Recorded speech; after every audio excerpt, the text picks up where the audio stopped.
With that, Mr. Chairman, I yield back, and I thank the witnesses again for being here. Thank the gentleman.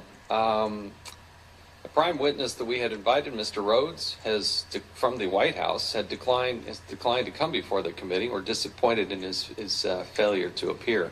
Chair also notes that contingent upon Mr. Rhodes appearing, an invitation to appear was extended to the Honorable Tom Cotton, United States Senator from the state of Arkansas. This was done at a request of the White House. Given that Mr. Rhodes had refused to appear before the committee today, the distinguished senator from Arkansas is also excused. Mr. Chairman. Yes, gentleman from South Carolina. I have an inquiry. Yes. Is Mr. Hanna here? Yes. Well, then why didn't Mr. Cummings ask him the questions? He'll have a chance to ask Mr. Hanna whatever questions he wants to ask him. We don't have a chance to ask Mr. Rhodes the questions we want to ask because he didn't bother to show up. Mr. Hanna did. But Chairman Yield, yes, I can say whatever I want to say in my opening statement. Yes, you can. It just needs to be fair. That's my point. Just be fair about it.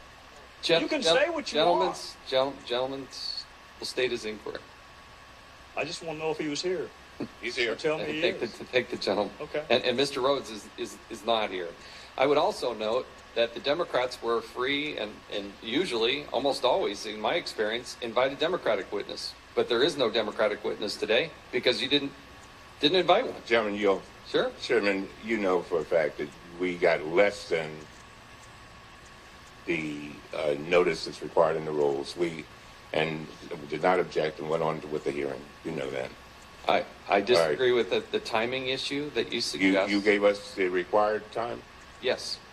I disagree with you. Okay. We'll sort that out. We have a good working relationship, Mr. Cummings and I. But Parliamentary inquiry. The gentleman from South Carolina. Does the executive privilege apply to media interviews or only to appearances before Congress? I don't know the full answer to that, but I believe they're free to talk to whoever they want to in the media, but they did claim in Mr. Eggleston's letter to claim executive privilege. So is that a yes or a no? Does it apply when you're being interviewed by the New York Times or ABC or CBS, or just when members of Congress want to ask questions? Evidently when members of Congress. I thank the chairman for that clarification. When the ranking member went on national television and said that this case should be closed, that's wrong. And I have the greatest respect for him. The gentleman yields. Yes. Let me be clear because there's some old talking points going on here. No, at least you're claiming my time. I want to answer your allegation. And I want to claim my time. Gentlemen, it's the gentleman's time. To suggest that they're just talking points? 30 seconds once he finishes.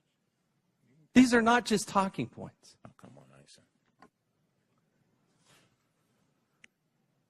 You know, if we did what the White House wanted us to do, if we did what the ranking member suggested we do, this thing would be over. Nothing here. Don't do it.